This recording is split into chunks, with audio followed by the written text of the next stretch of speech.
Welcome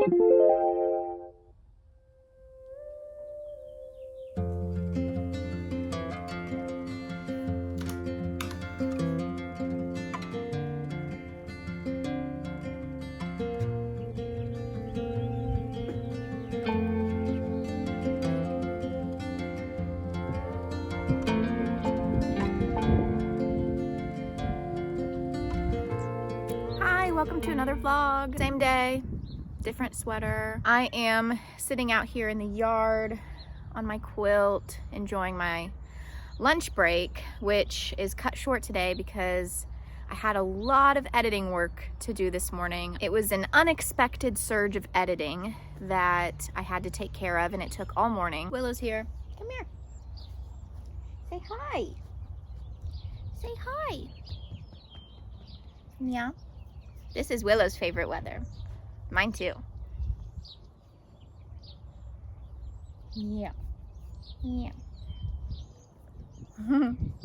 She's one happy doggo today. New vlog, new week. It's Monday. I'm gonna get some writing done later.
Good morning. It is Wednesday, April 16th, and I didn't vlog or write yesterday. It was a Tuesday, so it wasn't a writing day, and I did take advantage of that because if I'm honest, and I want to be honest here, I have been struggling since Sunday. So it's just been the last few days that I've been struggling. When you're just starting a project and you've built up all of this energy and momentum, you don't want to stall out in week 2. But that's what's happened, and I accept that. While I get ready this morning for work, I want to talk a little bit about my experience with stalling out, burnout, and what I am going to do for the rest of the week to take care of myself. I believe that we are all both human and spirit, and balancing those two often dueling energies, beings, it can be hard. Something that I've noticed over the years whenever I struggle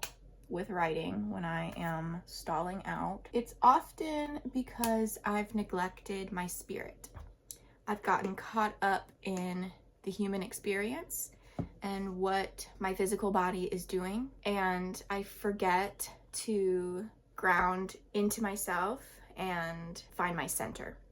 And I think that's what's happened. My writing, it's something that my soul wants. Whenever I'm ignoring my spirit, my soul, my writing will suffer. My human body allows me to complete that soul task, but it is at the heart a soul task. And so whenever I'm ignoring my soul, I'm gonna struggle with my writing. So something that I am going to do for the remainder of the week is to work on grounding in my spirit, reconnecting with my spirit, spiritual well-being, spiritual nurturing. So what do I do to ground and to connect with my spirit? I embrace the quiet. I sit with myself and I eliminate noise and distraction from the world. I meditate, I journal, I stop focusing on my human experience and I just connect. My focus goes in instead of out. And I know that's hard to do. I started meditating when I discovered my autism, and that was like 5 years ago, I think. So I've been meditating for 5 years and it's not easy. It takes time to clear out a lot of the crud in here and in here that stops you from being able to connect to your soul. The crud being the things that occupy our monkey mind. I know a lot of people in my life who try to meditate and they're like, I can't turn my brain off. And it's not about turning your brain off. It's about sitting there with the thoughts that are running through your brain and looking at them and letting them be there without judgment. So I will be getting back into my meditating practice. I will be journaling more. I will be sitting in nature more. I'll be breathing more intentionally. I'll slow down. I won't focus on the actual writing of my story. And what will happen is that the story will start flowing again. It seems counterintuitive, but it's actually not. I used to be afraid that if I stop focusing on whatever story I'm working on, if I mentally put it aside, I was afraid that I would lose it. But that's a really controlling place to be in. You know, going back to my goal of not overthinking my storytelling, it's an issue with control. What I've learned is that trying to hold on to something so tightly because you're afraid that if you don't, you'll lose it. But you're losing it by holding on too tightly. You have to learn to let go of something in order for it to really bloom and thrive. So that's what I'm gonna do for the rest of the week. Getting brighter outside. The sun is rising. Even just this morning, talking about this, I feel so much more peace in my body than I did yesterday. Yesterday was such a hard day for me. It was a really busy day at work, which they have been lately. There's been a lot of stress and tension in the office because of everything going on economically and politically in the United States and globally. I'm a very sensitive person when it comes to energy, and I am on a journey of working on protecting my own energy and not absorbing outside energies. And I've gotten a lot better, but it's still really hard, especially when I'm not grounding in my own spirit. I can't protect my energy and I can't stop other energies from latching onto me if I'm not strong in my own spirit. So yesterday was hard. I worked. I got my work done. I finished the writing that I mentioned in the previous video that I had to do for this annual report that we're finishing up. I finished my writing. I finished all my editing tasks. But once I got home, I was just done. We got sushi. I laid on the couch and watched TV, and I just went to bed. But I needed that. I did a face mask. I did capture some of that. I will show you me in the face mask just because it's really goofy. I don't know. I feel very like posh alien when I wear these face masks, but so I hope you'll join me on this week of self and spirit care, and I'll still be writing, so it's still a writing vlog. It'll just look a little bit different than my last one. Maybe. We'll see. I don't know. I do think that I'm psychic, but I don't know what the rest of the week will entail. We'll just have to see. But My sister is coming to stay with us for Easter weekend. She will get here on Friday. So I do need to start thinking about her arrival and preparing for her. This room that we're in right now, this is my cave. So I've got my books back here on this really messy bookshelf. And I've got my craft stuff over here. And this couch back here that Willow's on, this is a pull-out couch. So this is what Madison will sleep on. So I've got to like adjust this room so that we can pull out the couch so she can have somewhere to sleep. We are hosting my mom and sister for Easter breakfast. That's the first time I've ever done that. Typically, we would have gone to my mama and papa's house. We went to my mama and papa's house for every holiday. And this year we are obviously not doing that. So it's all about creating new traditions. And I don't know if that means we will host Easter breakfast every year, but that's what we're doing this year. So I need to plan for that. And I want it to be really fun and special. So I will be working on that. The battery in my light here is slowly dying as I do this makeup. So the light just keeps getting dimmer and dimmer. Luckily, I'm almost done. But I don't know if I am even doing a good job right now.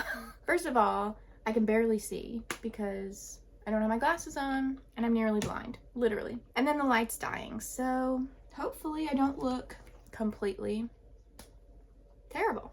I don't look too bad.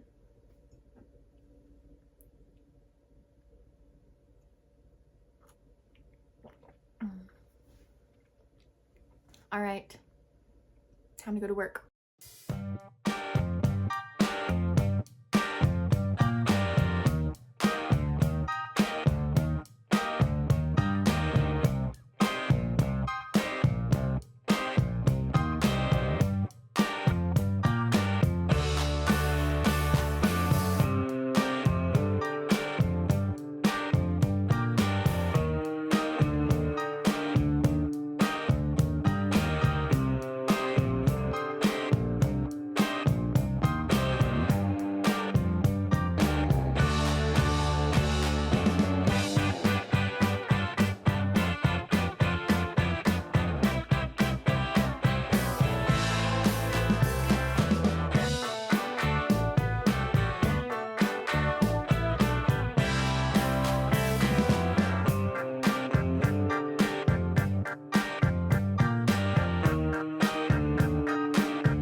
Sunset now. The workday is over. We had dinner just a little bit ago and I wrote earlier. I told you that once I stepped away for a moment, regrounded, that it would work. And it did. Nurturing your soul will fuel creativity. I still have more words to write tonight. Once I finish filming this, I'm gonna head inside and work on it. But so far, it feels as though my access to the story has been cleared. It felt before that my access was blocked. I journaled, I meditated, I just relaxed, and I was in the middle of working and I got a spark of inspiration. I love it when that happens, when you're not thinking about your story and then all of a sudden you get a flash and it just opens something up inside your head. And you have to go for it. So I'm working on chapter 2 right now. I have moved on from chapter 1. I am satisfied enough with where it is now that I can move forward, though I'm already thinking of what I want to add later on, but I'm not allowing myself to get stuck there on the details that can be added later. So I'm moving on. I'm working on chapter 2, and it's essentially there. I think I still need to figure out the movement of the scene. I know what beats are being hit in the chapter, but it's not yet so clear to me what the actual action of the chapter is in totality. So that's what I'll work on now. And then maybe I will start on chapter 3. We'll see.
It's Friday. It's Good Friday, which means I don't have to work today. So last night I got 548 words in the draft, and I was working on chapter 2, like I said, and I'm starting to swoon. I'm starting to know more about who my 2 main love interests are, and I'm so excited to write their love story. Maybe I should introduce you to them. Should I do that?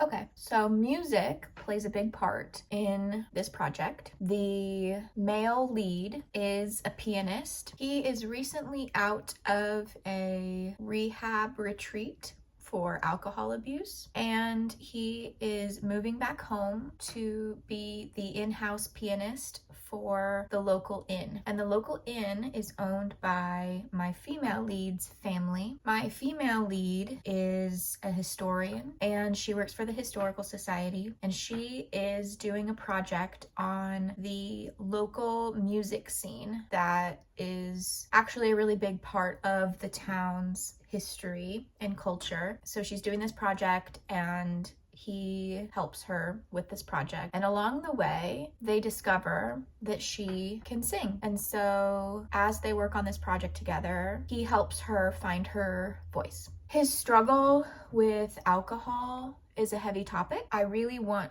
to handle the topic of alcohol abuse and addiction very compassionately, and his journey with addiction will play a part in the story and his character arc, but there isn't going to be active addiction on the page. He is in his journey of healing. He's far enough along that it's not going to be a plot point, but I want to explore what a relationship looks like when addiction is kind of an energy that they both have to recognize and be conscious of. This is the first time that I'm like saying any of this out loud, so I'm having a hard time like articulating it. So that's why there are lots of like cuts here, because I'm just pausing as I'm thinking. The tone of the story is not dark or angsty. There are heavy topics that are being addressed, but overall the story is, I want it to feel like, though there are these heavy, real, difficult realities that are present in the story, the overall perspective and tone of the story is very light and warm and comforting. So that's my intention here. I think I will film a video soon just introducing you to my project more specifically. That will have to wait until I have a more concrete understanding of what my story is.